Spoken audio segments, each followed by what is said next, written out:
Good morning student. मैं Ramesh Kumar, geography lecturer SMD Vidya Mandir की online क्लासों में आप सभी का हार्दिक अभिनंदन करता हूं। आज हम 11th क्लास जियोग्राफी के अध्याय 2 पृथ्वी की उत्पत्ति एवं विकास का अध्ययन करेंगे। इसी अध्याय के कुछ बिंदुओं पर हम पहले कुछ क्लासों में चर्चा कर चुके हैं, पहले के वीडियो में चर्चा कर चुके हैं। आज हम इस अध्याय के बिंदु वायुमंडल एवं जलमंडल का विकास किस प्रकार से हुआ उसका अध्ययन करेंगे। मूलतः तो हम सभी जानते हैं कि पृथ्वी का जो वायुमंडल है, पृथ्वी का वायुमंडल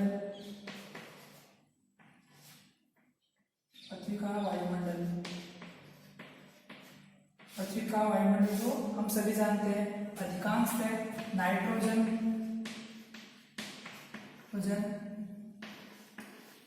एवं ऑक्सीजन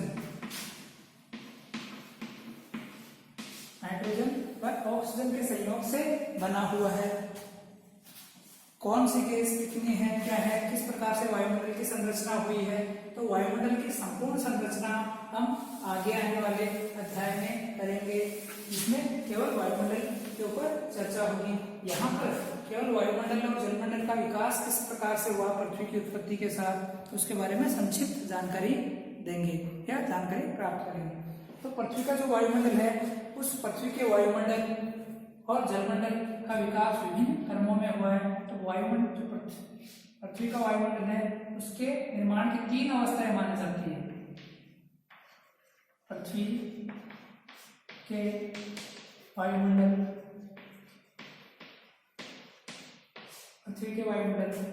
के निर्माण की 3 अवस्थाएं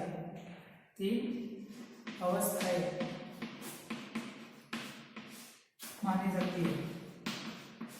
प्रथम अवस्था जो है, उस प्रथम अवस्था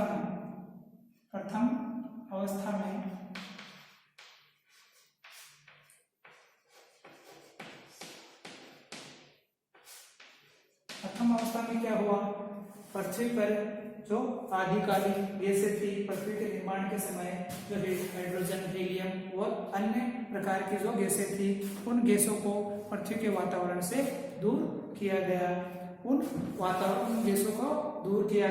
तो प्रथम अवस्था में जो आदिकालिक गैसें थी, उन आदिकालिक गैसों को दूर किया गया। और उसके बाद जो दूसरी अवस्था है, उस दूसरी अवस्था में वायुमंडल है, वहाँ वायुमंडल में निकली हुई भाप और जलवाष्प है, उसने वायुमंडल के निर्माण में सहयोग किया। और जो तीसरी अवस्था है, उसमें प्रकाश संश्लेषण और अन्य जैविक क्रियाओं के माध्यम से प्रकाश संश्लेषण की क्रियाएं संपन्न हुई और वायुमंडल को परिष्कृत स्वरूप या वर्तमान स्वरूप प्रदान किया। तो प्रथम अवस्था है, उस प्रथम अवस्था में सौर पवन जो थी, प्रथम अवस्था है जो सौर पवन थी, उस सौर पवन के कारण पृथ्वी से जो आदिकालिक गैसें थी, हाइड्रोजन व हीलियम, वह पृथ्वी से दूर हो गई। तो प्रथम अवस्था में सौर पवन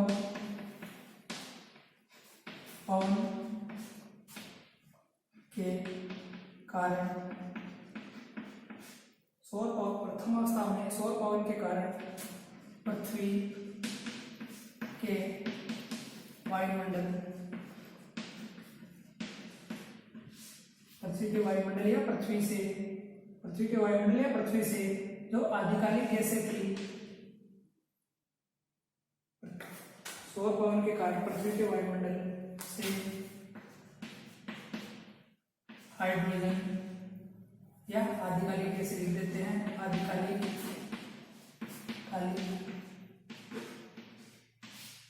गैसें दूर हुई।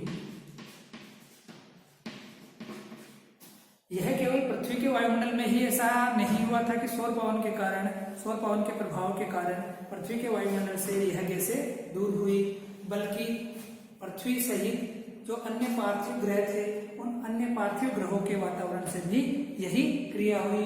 उनके वातावरण से भी जो आदिकालिक गैसें थी, वह गैसें उनके वायुमंडल से दूर हो गई। सभी पार्थिव ग्रहों पर सौर पवन का प्रभाव रहा वो अलग बात है कि उन ग्रहों की सूर्य से जितनी अधिक दूरी या जितनी कम दूरी थी उस दूरी के आधार पर उन गैस कौन सी गैसें कितनी मात्रा में उस ग्रह से दूर हुई है, उस ग्रह से कितनी दूर धकेली गई है, यह अलग अलग बात थी।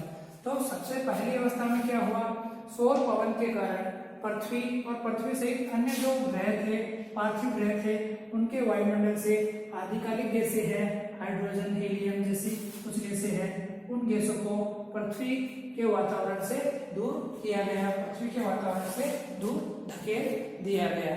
तो प्रथम अवस्था में पृथ्वी के वातावरण से यह गैसें है, यह अक्रिय या निष्क्रिय गैसें है, जिनका कोई विशेष आधिकालिक गैसें है, उनको पृथ्वी के वायुमंडल से दूर किया गया। यह वायुमंडल के विकास की प्रथम अवस्था मानी जाती है। उसके बाद दूसरी जो अवस्था है, दूसरी अवस्था में क्या हुआ, दूसरी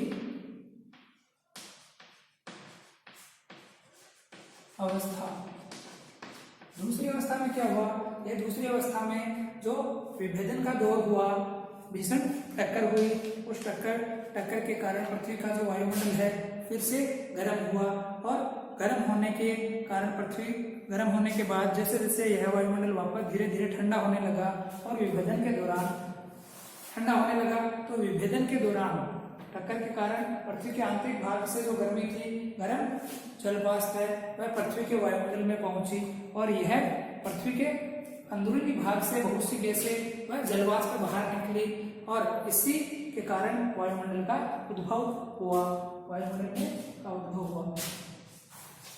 दूसरी अवस्था में क्या हुआ,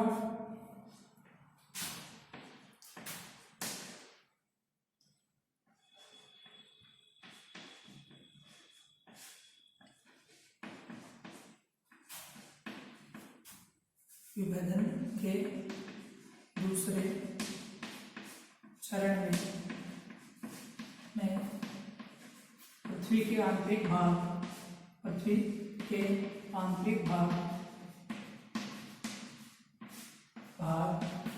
से कुछ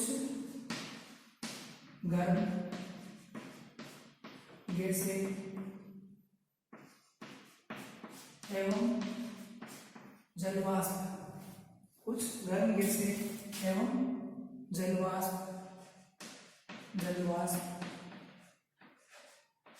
जलवाष्प पृथ्वी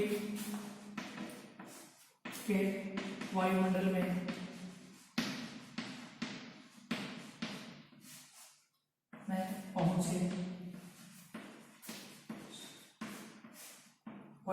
पहुंचे और पृथ्वी का जो वायुमंडल है उस वायुमंडल उस वायुमंडल का आरंभ किया, उद्भव प्रारंभ हुआ।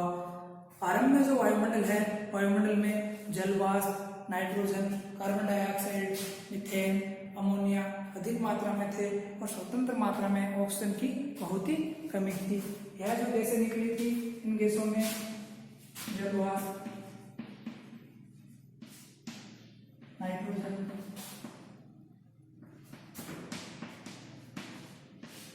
अमोनिया, मीथेन और CO2 गैसें, उसके साथ O2 गैस, यह सारी गैसें पृथ्वी के अंदरूनी भाग से पृथ्वी के वायुमंडल में पहुंची और वायुमंडल का जो निर्माण है उस निर्माण को आधार प्रदान किया। किंतु आरंभ में जो O2 गैस है, ऑक्सीजन है, वह स्वतंत्र अवस्था में बहुत ही कम मात्रा में थी। O2 गैस है विभिन्न सेल चट्टानों के रूप में या विभिन्न अन्य गैसों। प्रारंभ में पृथ्वी के वातावरण में जो जल वाष्प है, नाइट्रोजन है, अमोनिया, मीथेन है, कार्बन डाइऑक्साइड है, इस तरह की जो गैसें है यह अधिक मात्रा में थी और स्वतंत्र मात्रा में ऑक्सीजन जो है O2 की मात्रा बहुत ही कम थी। अब यहाँ पर एक चीज और है, पृथ्वी के अंदरूनी भाग से जो गैसें बाहर आई, इस गैसों के बाहर आने की प्रक्रिया को डीगैसिंग या गैस उत्सर्जन कहा जाता है। पृथ्वी के अंदरूनी भाग से गैसों का बाहर आना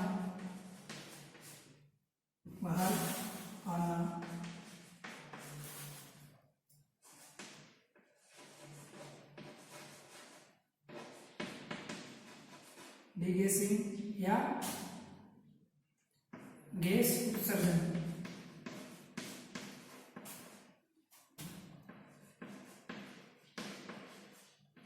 गैस उत्सर्जन कहा जाता है। गैस उत्सर्जन कहा जाता है।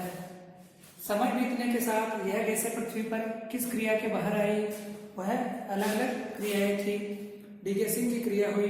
डिगेसिंग की क्रिया पृथ्वी में तापमान में जो परिवर्तन हुआ, उस तापमान के कारण पृथ्वी पर ज्वालामुखी की जो घटनाएं हुई, उस ज्वालामुखी की घटनाओं के कारण, पृथ्वी से ज्वालामुखी की घटनाओं के कारण, ज्वालामुखी विस्फोट के कारण यह गैसें जो है पृथ्वी के आंतरिक भाग से बाहर की तरफ आने लगी और ज्वालामुखी विस्फोट के कारण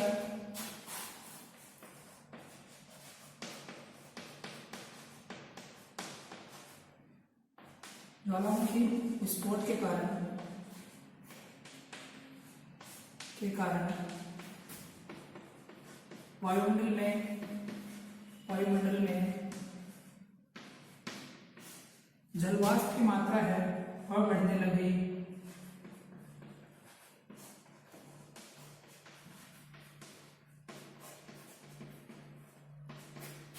ज्वालामुखी की क्रिया के कारण वायुमंडल में जलवाष्प की मात्रा बढ़ी, धीरे धीरे बढ़ी है। वायुमंडल में बढ़ी हुई जलवाष्प की मात्रा संघनन की क्रिया के कारण बादलों का रूप लेने लग गई और जब यह बादलों का रूप लिया तो धीरे धीरे यह बादल ठंडे होकर लिक्विड फॉर्म में पानी के रूप में पृथ्वी पर बरसने लगे और पृथ्वी पर कई दिनों तक भयंकर बरसात हुई। उस बरसात के कारण पृथ्वी के जो गर्त हैं, पृथ्वी पे कई अलग अलग स्थानों पर जो गड्ढे थे, उन गर्तों में यह जलवाष्प पानी के रूप में भर गई और इस जलवाष्प के उन गर्तों में पानी के रूप में भरने के कारण आज हम जिन्हें महासागर कहते हैं वह अलग अलग प्रकार के महासागरों में तब्दील हो गए।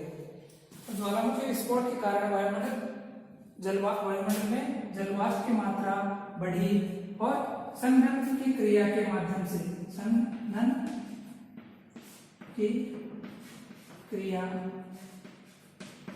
से यह जलवाष्प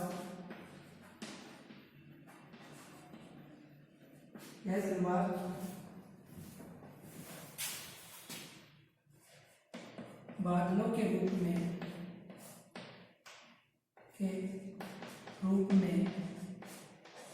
बरसने लगी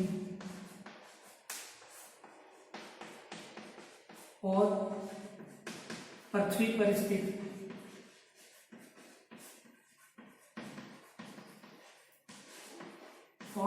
के धरातल पर स्थित जो गर्त है, बड़े बड़े गर्त, गहरे गर्त थे, उन स्थित गर्तों में पानी भर गया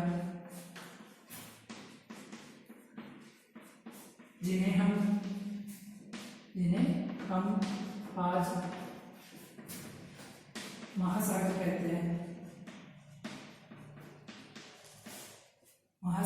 कहते हैं। तो इस प्रकार से महासागरों का निर्माण हुआ, महासागर कहते हैं। अलग अलग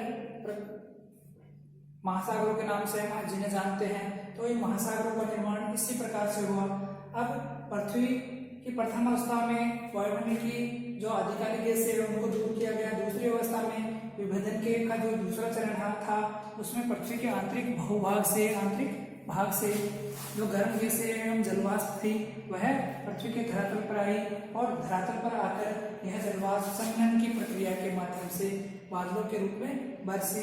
बादलों के रूप में पृथ्वी पर पानी बरसने के कारण पृथ्वी पर स्थित बड़े बड़े जो गर्त थे उन गर्तों में यह पानी भर गया और इस भरे हुए पानी के कारण वहां पर बड़े बड़े महासागर परिवर्तित हुए।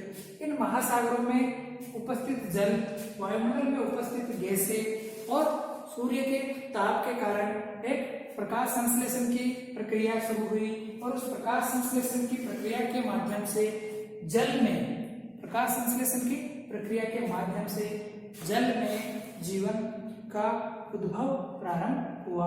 यह वायुमंडल के विकास की तीसरी अवस्था थी, प्रकाश संश्लेषण की प्रक्रिया। तो आशा करता हूं आपको वायुमंडल एवं जलमंडल का विकास किस प्रकार से हुआ है वह समझ आया हो।